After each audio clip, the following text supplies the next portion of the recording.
Hi hello welcome back to another mini vlog Pallavi Telugu blogs in Canada. మేము కెనడాలో వినాయక చవితి అయితే చాలా బాగా చేసుకున్నామండి. 5 డేస్ కూడా అందరూ మంచిగా ప్రసాదాలు తీసుకొచ్చారు. ఆ వినాయక చవితి రోజు 1 డే మేము అందరూ తీసుకొచ్చిన ప్రసాదాలు ఇలా టేబుల్ దగ్గర అయితే పెట్టాము. ఆ ప్రసాదాలన్నీ ఇందులో రికార్డ్ చేశాను. మీకు ఇందులో ఏది ఇష్టమో మీరేమేం చేసుకున్నారో నాకు కమెంట్ సెక్షన్లో పింక్ చేయండి. అండ్ కొత్తగా మన ఛానల్ చూసిన వాళ్ళు ఎవరైనా ఉంటే తప్పకుండా నా ఛానల్ అయితే సబ్స్క్రైబ్ చేసుకోండి. Please like, share, and subscribe to my mom's YouTube channel. And comment. Palavi Telugu Vlogs in Canada.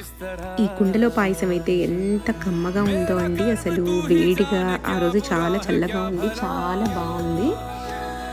ఇలా కుండలో చేసుకున్న పాయసం నిజంగా చాలా ఎమ్మీగా టేస్టీగా ఉంటుంది కదా. మీలో ఎవరైనా ఇలా కుండలో పాయసం చేసి దేవుడి దగ్గర నైవేద్యం పెడతారా? పెట్టేవాళ్ళు ఉంటే తప్పకుండా నాకు కమెంట్ సెక్షన్లో పిన్ చేయండి. అండ్ నా ఛానల్ సబ్స్క్రైబ్ చేయడం అస్సలు మర్చిపోకండి.